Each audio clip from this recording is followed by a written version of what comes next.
Professor current অ্যাফেয়ার্সের April মাসের গুরুত্বপূর্ণ প্রশ্নোত্তর। বাংলাদেশ বিষয় বলি। প্রথম প্রশ্ন, বাংলাদেশ ব্যাংকের 14তম গভর্নর কে? মোহাম্মদ মোস্তাকুর রহমান, দেবপ্রিয় ভট্টাচার্য, মুস্তাফিজুর রহমান, আনু মোহাম্মদ। বাংলাদেশ ব্যাংকের 14তম গভর্নর হলেন মোহাম্মদ মোস্তাকুর রহমান। ত্রয়োদশ জাতীয় সংসদের স্পিকার কে? ডক্টর মঈন খান, জয়নুল আবেদিন, হাফিজ উদ্দিন আহমদ, খন্দকার মোশাররফ হোসেন। ত্রয়োদশ জাতীয় সংসদের স্পিকার হলেন হাফিজ উদ্দিন আহমদ। 16 মার্চ 2026 দেশজুড়ে কোন কর্মসূচির উদ্বোধন করা হয়?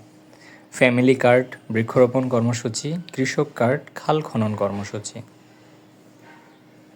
16 মার্চ 2026 দেশ জুড়ে খাল খনন কর্মসূচির উদ্বোধন করা হয়।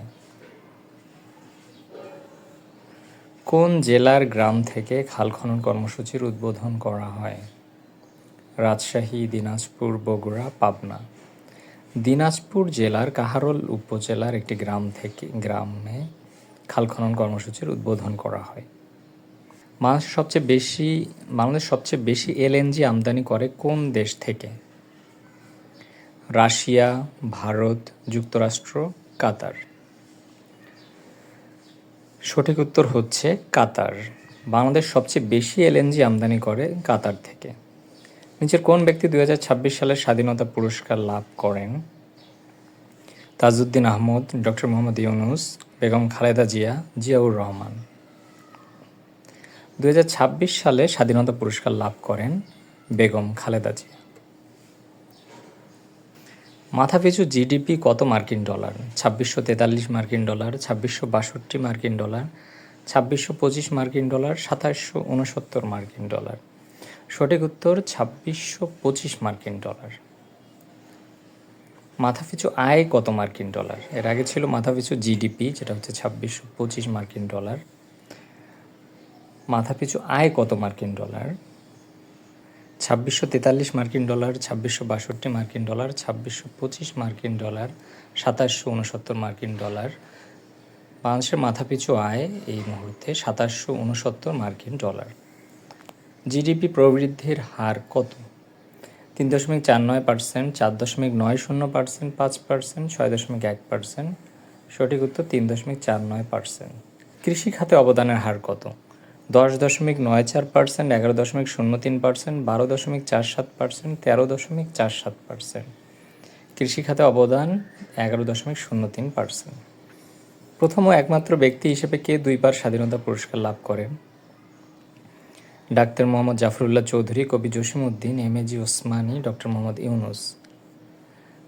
ডাক্তার মোহাম্মদ জাফরুল্লাহ চৌধুরী প্রথম ও একমাত্র ব্যক্তি হিসেবে 2বার স্বাধীনতা পুরস্কার লাভ করেন। একই ব্যক্তি বা প্রতিষ্ঠানকে কত বছর পর পুনরায় স্বাধীনতা পুরস্কার দেওয়া যাবে? 10 বছর, 15 বছর, 20 বছর, 25 বছর। 25 বছর পর একই ব্যক্তি বা প্রতিষ্ঠানকে পুনরায় স্বাধীনতা পুরস্কার দেওয়া যেতে পারে। আন্তর্জাতিক বিষয়াবলী। ইরানিদের কাছে নিষিদ্ধ দ্বীপ নামে পরিচিত কোনটি?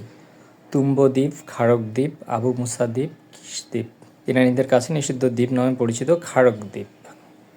নেপালের নতুন প্রধানমন্ত্রী কে? রামচন্দ্র পৌডেল, গগন থাপা, বালেন্দ্র শাহ, কেপি শর্মা ওলি। নেপালের বর্তমান প্রধানমন্ত্রী বালেন্দ্র শাহ। 2026 সালের অস্কারের সেরা চলচ্চিত্র কোনটি? One Battle After Another, A Complete Unknown, The Brutalist, Anora. One Battle After Another 2026 সালে অস্কারের শ্রেষ্ঠ চলচ্চিত্র নির্বাচিত হয়। 2026 সালে টি-20 বিশ্বকাপে চ্যাম্পিয়ন হয় কোন দেশ? Australia, England, New Zealand, Bharat. 2026 সালের 9ম টি-20 বিশ্বকাপে চ্যাম্পিয়ন হয় ভারত। 2026 সালের 9ম টি-20 বিশ্বকাপে টুর্নামেন্ট সেরা হন কে? যেহেতু ভারত চ্যাম্পিয়ন হয়েছে, তো ভারতেরই একজন টুর্নামেন্ট সেরা হওয়ার কথা। অপশনগুলো হচ্ছে সঞ্জু স্যামসন, জাসপ্রীত বুমরা, আদিল রশিদ, জস বাটলার। 2026 সালে 9ম টি-20 বিশ্বকাপে টুর্নামেন্ট সেরা হন সঞ্জু স্যামসন, যিনি ভারতের ওপেনার ব্যাটসম্যান হিসেবে খেলেছিলেন। শীর্ষ দুর্নীতিগ্রস্ত দেশ কোনটি? সোমালিয়া ও আফগানিস্তান, দক্ষিণ সুদান ও সোমালিয়া, সিরিয়া ও সুদান, ভেনেজুয়েলা ও নাইজেরিয়া। সঠিক উত্তর দক্ষিণ সুদান ও সোমালিয়া। কম দুর্নীতিগ্রস্ত দেশ কোনটি? Norway, Finland, New Zealand, Denmark. সবচেয়ে কম দুর্নীতিগ্রস্ত দেশ হলো ডেনমার্ক। ইরানের সর্বোচ্চ নেতা আয়াতুল্লাহ আলী খামেনি নিহত হন কবে? 27 ফেব্রুয়ারি 2026, 28 ফেব্রুয়ারি 2026, 1 মার্চ 2026, 2 মার্চ 2026। 28 ফেব্রুয়ারি 2026 ইরানের সর্বোচ্চ নেতা আয়াতুল্লাহ আলী খামেনি নিহত হন। ইরানের বর্তমান সর্বোচ্চ নেতাকে? Hasan Rouhani, Mohammad Bagher Ghalibaf, Yusuf Pezeshkian, Mustafa Hosseini Khamenei. ইরানের বর্তমান সর্বোচ্চ নেতা হলেন মুস্তফা হুসেইনি খামেনি, যিনি আয়াতুল্লাহ আলী খামেনির ছেলে।